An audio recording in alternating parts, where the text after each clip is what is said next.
The hangar still smelled like burned ozone from the simulation, the air thick with smoke and static as I staggered out of my cockpit, legs shaking more from adrenaline than actual damage. I could hear shouting from the other side of the training field, sharp, disciplined barks of the Velcara warriors drilling themselves into the ground like they were absorbing the impact through sheer will. Their footsteps always echoed like a herd of metal-sided rhinos on a mission. I wasn't trying to be a hero. I was just trying not to crash. But the moment I jerked my ship sideways to avoid a missile, I clipped the projectile just enough that it spiraled harmlessly away, right before it would have blown a towering alien warrior off the field. The radar recorded it. The battalion saw it. And suddenly I was being treated like someone who had intentionally sacrificed himself in a blaze of glory. I tried to explain it was an accident, but no one listened. Especially not her. A shadow fell over me, long and massive, and I blinked through the haze to see her stomping toward me. 7 feet of armored muscle, glowing eyes like twin suns, her entire presence radiating the suppress all emotions or die trying philosophy of her people. I'd seen Velcara warriors before, but none of them moved like she did, like she couldn't decide whether she wanted to salute me or tackle me through the bulkhead. She stopped just inches away, looming over me with the intensity of someone evaluating prey. I lifted a hand awkwardly. Hey. No need for. She grabbed me under the arms and hoisted me straight into the air like I weighed no more than a grocery bag. My legs started kicking instinctively. Whoa! Hey! What are you? Her voice was deep, smooth, and terrifyingly calm. You have performed a life-preserving act. I must evaluate the condition of my rescuer. Evaluate. That was the word she used. She brought me closer as I dangled helplessly, staring into eyes that glowed faintly like molten embers. Then she sniffed me. Actually sniffed me. I froze in pure, confused horror. Olfactory analysis indicates stress, she declared. But no structural damage. My brain short-circuited. Why are you sniffing me? She didn't answer, but her battalion did. A collective gasp echoed through the hangar, like 50 enormous soldiers all forgot how to breathe at the same time. Even through their helmets, I could feel the sheer discomfort radiating off them. That is forbidden, one barked. Unacceptable contact, another hissed. She is grooming the human, stop her, someone shouted, though none dared to actually approach. Before I could ask what any of that meant, she leaned in and, because apparently sniffing wasn't enough, began licking my forehead in one slow, deliberate stripe. I screeched. There is no way to describe that moment except by saying every cell in my body tried to exit through my heels. She set me down gently, as if she had just performed some sacred ritual. Human hygiene maintenance is necessary. I wiped my forehead furiously. No, it is not. The Velcara stared in silent horror, as if expecting their gods to strike her down for open affection. But she ignored them. Completely unfazed by the dozens of watching eyes, she turned to face her battalion and spoke with absolute certainty. He is now my emotional support mammal. You could have dropped a plasma grenade in the silence that followed. Her commander marched forward, glare sharp enough to slice hull plating. Warrior Kotal, release the human from your attachment. She stepped in front of me like a defensive wall. He saved me. The bond is established. There is no bond. I protested weakly. I swerved. I panicked. I didn't mean to. She placed one huge armored hand on my shoulder, easily covering half my torso. Your self-sacrifice was admirable. It was accidental. To risk oneself without thought is the purest bravery. I groaned. Her people were nodding reluctantly. Logic was not on my side here. The commander tried again. Warrior, this is disgraceful. Physical contact outside of combat is strictly forbidden. Her voice was unwavering. He requires guardianship. I do not require guardianship. But she had already made up her mind. For the rest of the day, she followed me like an enormous armored shadow. Everywhere. When I walked to the mess hall, she walked 2 steps behind me. When I sat down to eat, she stood guard like I was some fragile VIP. When I tried to go to the restroom, she tried to follow until I physically pushed her back. Even then, she waited outside the door like a loyal but dangerously intense dog. By the time I made it back to my bunk, I was exhausted and ready to collapse. I shut the door, locked it, and exhaled for what felt like the first time all day. Then a vent panel behind me rattled. I turned slowly. She squeezed her massive armored frame through the ventilation shaft like a determined cat who had severely misjudged her size, metal scraping loudly as she pushed herself free. "Human," she said calmly, landing with a thud. "It is time for your scheduled warmth exposure. Your presence repairs my equilibrium." I stared at her, dumbfounded. "You can't just come in here. Your people said no more contact." She nodded solemnly. "Yes. They forbid it." Then she stepped closer. "And yet, I keep reaching for you anyway." She started following me so closely that I began to wonder if Velkara warriors even understood the concept of personal space. Everywhere I went, she trailed behind me with those heavy, echoing footsteps, thud, thud, thud, like a moving wall of armored devotion. If I stopped, she stopped. If I turned, she mirrored me. If I tried to sneak away, she'd appear beside me with terrifying quietness for someone her size. I could feel her presence even when I wasn't looking, a constant warm, humming energy like a giant engine that refused to power down. In the training hall, she stood so close that her shadow swallowed mine entirely. I swung a practice baton at a dummy and felt her massive hand gently tug me back by the collar before I could strike. "Your posture is imbalanced," she said, lowering me to the ground like she was tidying up a fallen object. "Risk of injury is elevated." "I was just swinging," I muttered. She hummed, unimpressed. "Your fragile mammal bones demand caution." Before I could argue, she suddenly scooped me up again, lifting me clear off the floor. I flailed instinctively, because no matter how many times she did this, I would never get used to being hoisted around like luggage. "Put me down!" "No." She adjusted her grip so I dangled like a cat being relocated. "Low-angle threats approach." I looked around wildly. "What low-angle threats? There's nothing here except floor." She gently set me on top of a storage crate. "Now you are safe." I dragged both hands down my face. "I was safe before." Her glowing eyes narrowed like I had said something nonsensical. "You wandered into an area with uneven ground. Humans trip. Frequently." Her battalion observed this exchange in horrified silence.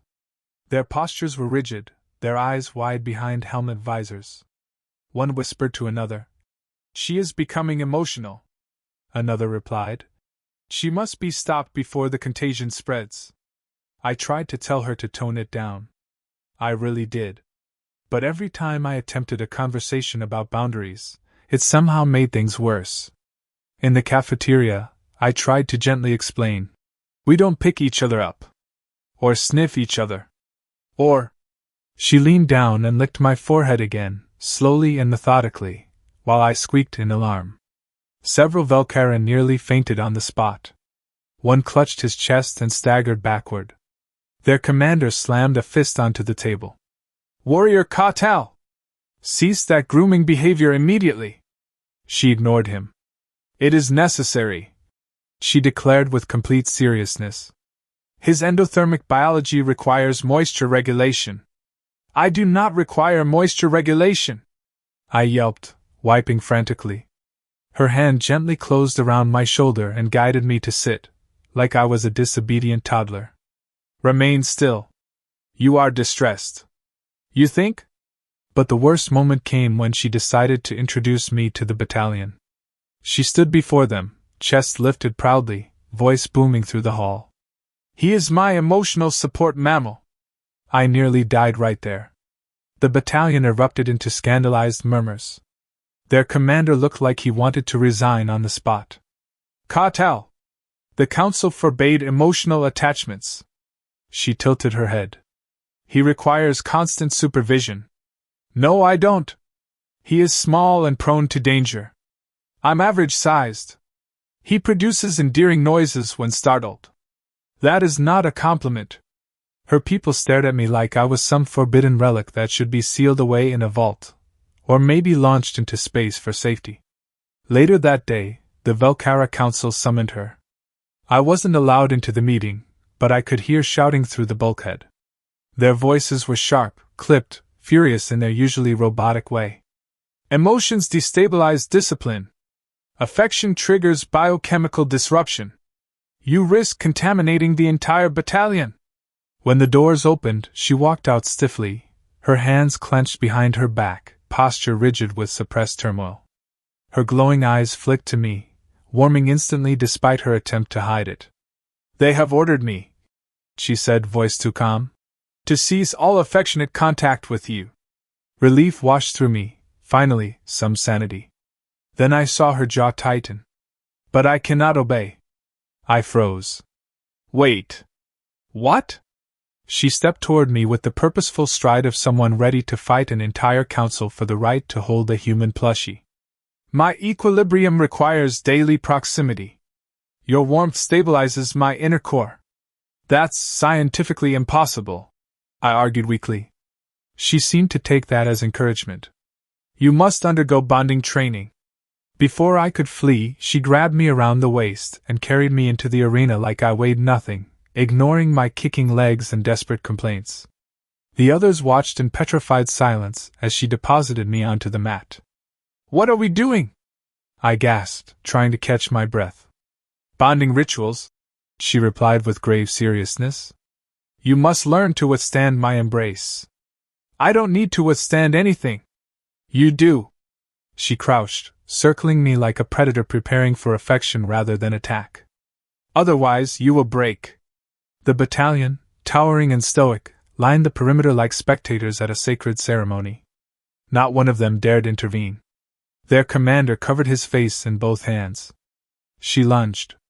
Not in a violent way, but in the enthusiastic manner of a huge alien trying to hug a human who absolutely was not braced for it. I stumbled backward, flailing, and she caught me easily, lifting me with a single arm before lowering me onto my feet again. This is training, she insisted. This is kidnapping.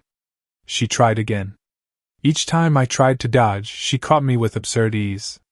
Each time she caught me, she adjusted my posture like she was refining a technique. You must relax your body. You are too rigid. Because I'm terrified. You will overcome that fear through repetition. I groaned as the battalion behind us collectively exhaled in disbelief. I could feel their discomfort vibrating through the room like heat waves. And then, right when I thought it couldn't get worse, she stopped circling me and slammed a fist into her chest. I must prepare for full bonding, she announced dramatically. The battalion gasped. The commander shouted. I nearly fainted. I had no idea what full bonding meant, but judging by everyone's horrified expressions, it was probably something I was absolutely not ready for. She stared at me with fierce, unwavering devotion, like I was the only creature in existence worth protecting. And with a voice that rumbled deep in her chest, she made her intentions unmistakably clear. You will learn to accept my affection, or I will simply keep giving it until you do. She wanted to train me. That was her plan, put me through some kind of alien bonding ritual that looked more like wrestling practice mixed with a very affectionate kidnapping attempt. Every time she reached for me, her battalion winced like they were watching a sacred law shatter in slow motion. The arena floor shook under her heavy steps as she circled me, eyes glowing with that intense focus that made me feel like a very nervous snack being evaluated by a predator with a crush. Stand firm, she commanded. I am standing firm, I yelled back, trying to plant my feet even though my legs were trembling like overcooked noodles. You must absorb impact. There shouldn't be impact. She lunged. I jumped aside, but she caught me midair with a single arm, her grip firm but weirdly gentle as she spun me and set me down as if I weighed nothing. My breath left my body in a startled squeak, another sound she apparently found endearing, because her eyes brightened. Your noise indicates you are unharmed, she said approvingly. That noise indicates I am dying. No. It is a healthy mammalian warble. It's a what? She didn't answer. Instead, she tapped her chest twice with a fist and stepped back, preparing for another round. I braced myself, wobbling, heart pounding. The battalion lined up around us, rigid and horrified. Some of them looked like they were silently praying to their ancestors for her to stop embarrassing them. She moved again, smooth, fast, impossible to evade. I tried to dodge, but she swept a massive arm around my waist and tossed me, gently, but tossed nonetheless, onto a padded mat. I bounced like a plush toy dropped by an enthusiastic toddler. She crouched beside me, evaluating my landing. Better, she murmured. No, it wasn't. You did not scream this time. I groaned. Progress. I groaned again just to make a point. Then her commander finally stepped forward, voice cracking like he was seconds from losing his sanity. Ka-Tal! This must end. You are disgracing the principles of our people. She didn't even turn her head. He must learn the initiation sequence. No! I yelled from the mat. No initiation! No sequences! I don't want to join anything! But she was no longer listening to anyone. She held out a hand to me. Her eyes softened, not the glow itself, but the way she looked at me, like I was something she didn't quite know how to handle but refused to let go of. The moment stretched between us, warm and silent. I hesitated, and then placed my hand in hers. Her reaction was immediate. She froze completely, every muscle locking up. Her eyes widened. A shiver rolled through her armor like electricity, the glow pulsing brighter. She stared at our joined hands like she had just touched a forbidden relic. This is dangerous, she whispered. Then maybe stop doing it. But she didn't release me. Instead, she tightened her grip slightly, thumb brushing against my knuckles like she was memorizing the shape of my hand. The battalion gasped in unison, horrified. The commander clutched his head. She has imprinted. It is over. We will all be punished. She ignored them, eyes locked on mine. They ordered me to stay away from you, she said quietly, voice trembling for the first time. If I obey, I will not be able to fight at full strength. My core destabilizes without your warmth. That doesn't make sense scientifically, I muttered. It does to me. Her words cracked, throat tightening. I tried keeping distance today. You did? She nodded slowly. I stood behind the fuel tanks, 28 meters from you. I watched you from shadows. My hands shook. Her gauntlets flexed at her sides, as if reliving it. My chest ached. It became difficult to breathe. And then I broke protocol.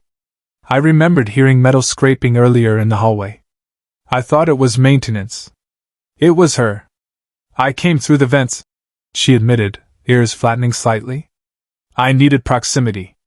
You fell out of the ceiling onto me, I corrected. I misjudged the angle. Her tone was completely serious, as if that was a minor detail.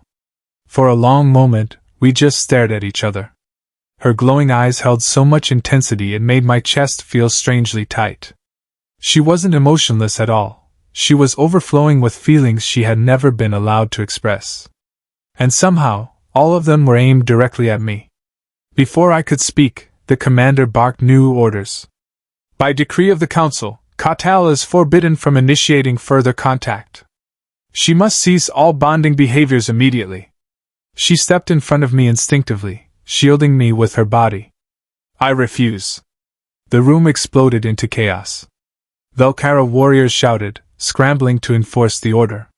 She stood unmoving, a wall of muscle and armor shielding me from them all. The commander begged her, demanded obedience, threatened exile. But she didn't budge. Then, suddenly, her shoulders slumped slightly. Not from fear, this woman didn't know fear, but from something much quieter and heavier. I will be punished, she murmured without turning around. I will lose rank. Perhaps be cast out. I swallowed hard, stepping out from behind her. She wasn't doing this because of some cultural misunderstanding anymore. She was choosing me, against her people, against her training, against her entire identity, as a warrior. "Hey," I said softly. She turned. Slowly. Carefully. I reached up and touched her hand. Just lightly. Even that tiny contact made her tremble like she'd been struck by lightning. She inhaled sharply, entire body shivering. "If they want to punish you," I said, heart racing, "then they get to punish me too. Because I'm not letting you do this alone." Her breath hitched. Her eyes dimmed, then glowed brighter than I'd ever seen. Something inside her cracked. The stoic mask, the rigid discipline, all of it melted into raw, vulnerable emotion she didn't know how to hide. "You choose me?" she whispered, voice breaking. I nodded. And then she did something I never expected. She dropped to one knee, not as a warrior surrendering, but as someone offering devotion, hands trembling as she reached for me again. "I keep reaching for you," she whispered, "even when I am told not to. Even when it hurts. Even when it is forbidden." She lifted her eyes, full of emotion that would have gotten her executed in past generations. "I do not know how to stop."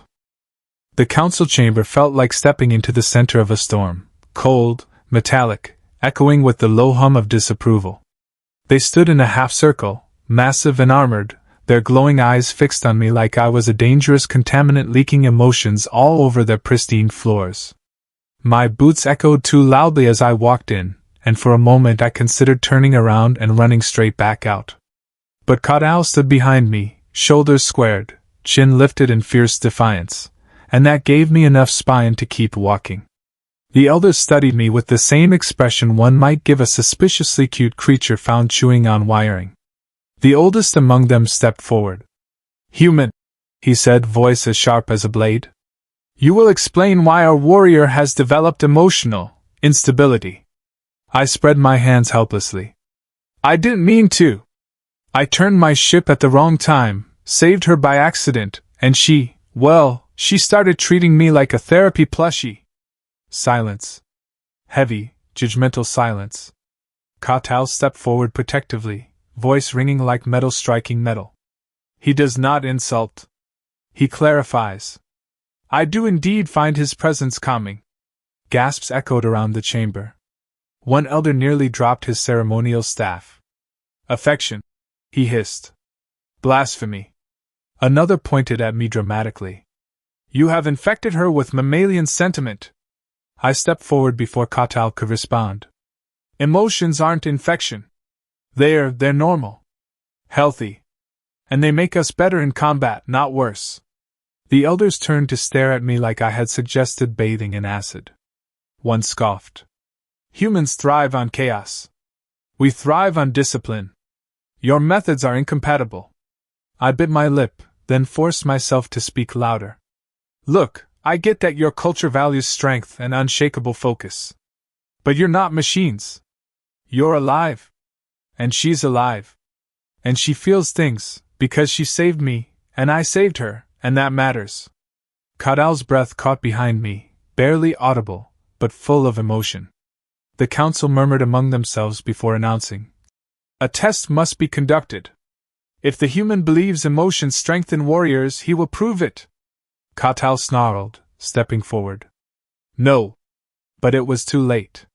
Two guards separated us, guiding me to the center of the chamber where metal plates shifted and retracted, revealing a circular platform lined with obstacle mechanisms, spinning poles, electrified barriers, moving platforms. "The discipline gauntlet," the elder announced. "Survive it without her assistance, and we will consider your argument. Fail, and she will be reassigned and forbidden from seeing you again." Katal lunged forward, fury blazing in her eyes, but the guards held her back. "This is unjust." I swallowed hard. "What exactly counts as surviving?" The elder's tone was almost bored. "Do not die." "Great. Fantastic. Extremely reassuring." The platform lit up. Alarms blared. And then everything started moving at once. The first spinning pole whacked me in the stomach before I even braced, sending me tumbling across the floor. I rolled, coughing, trying to get up before the electrified barrier snapped down just inches away from my face. Behind me, Katal was roaring, guttural, furious, desperate, but the guards held her, struggling to restrain her strength. I dodged the next pull purely by falling in the wrong direction. I rolled under a swinging blade that was definitely not supposed to be that close to my head. I leapt over a gap, missed entirely, and caught the ledge by accident, hanging there while the elders watched like they were evaluating a mildly interesting insect. Kotal's voice thundered through the chamber. "Release me! He will be harmed! Emotions weaken judgment," an elder said calmly. "No, they warn of danger!" she shouted back. I scrambled onto the next platform just in time for another obstacle to slam out of the wall. I ducked, tripped over my own feet, rolled again, and somehow, through gravity and sheer panic, dodged every lethal mechanism by failing them correctly. If there was an award for surviving through incompetence, I'd get first place. When the final barrier rose and the platform powered down, alarms faded into silence. I collapsed to my knees, panting, drenched in sweat. The elders stared. "He didn't die," one murmured. "He struck none of the discipline markers," another noted. "He survived entirely through instinct. Unpredictable. Uncontrollable. Entirely inefficient." Kotal tore free from the guards, sprinting to me. She skidded to her knees, armor clattering, scooping me into her arms so fiercely I thought my lungs would collapse. "You are whole," she breathed, voice trembling. "You are whole. You are whole." She repeated it like she was convincing herself. Her hands roamed over me, checking limbs, heartbeat, breathing. Her glowing eyes were frantic, filled with emotions she wasn't supposed to have. The elders watched in horrified fascination as she pressed her forehead to mine, careful, reverent, shaking. "I feared you would fall," she whispered. I managed a weak smile. "I fell a lot, actually." She made a wounded sound deep in her chest and pulled me closer, protective and desperate. Her grip tightened like she expected someone to rip me away. The council observed in stunned silence before the eldest elder finally spoke. Her emotional instability did not compromise the test. Instead, it increased vigilance. Devotion amplified her strength. Another elder nodded reluctantly. "Perhaps, emotions do not destroy discipline. They redirect it." Kotal turned her head sharply. "He strengthens me." "And does he weaken you?" the elder asked. She shook her head fiercely. "He anchors me." Slowly, the council lowered their weapons. The eldest stepped forward. "Then we will allow this bond, under supervision. The warrior may keep her, human." Kotal exhaled like she had been holding her breath for a lifetime. Her entire body softened, not physically, but emotionally, like the tension draining from a tightly coiled spring. She turned to me fully, kneeling in front of me with the solemnity of someone offering their entire soul. Her massive hands cupped mine. She bowed her head, placing one palm over my chest, exactly over my heart. "I choose you," she said softly, so softly only I could hear. "Even if I am forbidden. Even if I am cast out. Even if it ruins me. I choose you." Something in me cracked open. I leaned forward and wrapped my arms around her. She froze instantly. Literally froze, as if she had been turned to stone. Then a shiver ran through her entire body, strong enough that I felt it in my teeth. She melted into the embrace slowly, cautiously, like no one had ever held her before. Her arms slid around me, enveloping me completely, and she made a tiny, choke sound, half gasp, half whimper. It was the first hug of her life. And it broke her. She lifted me effortlessly, still hugging, rising to her full height with me held tight against her chest. Then she turned to the council and announced proudly, "I require daily warmth absorption." The elders groaned. Several face-bombed. One muttered, "We have made a mistake." But she didn't care. She carried me out of the chamber like a victorious warrior carrying a sacred treasure, clutching me close as if daring anyone to challenge her again. Her glowing eyes were fierce, joyful, and a little wild. And I realized, she wasn't reaching for me because she was confused or violating protocol. She was reaching for me because she loved me.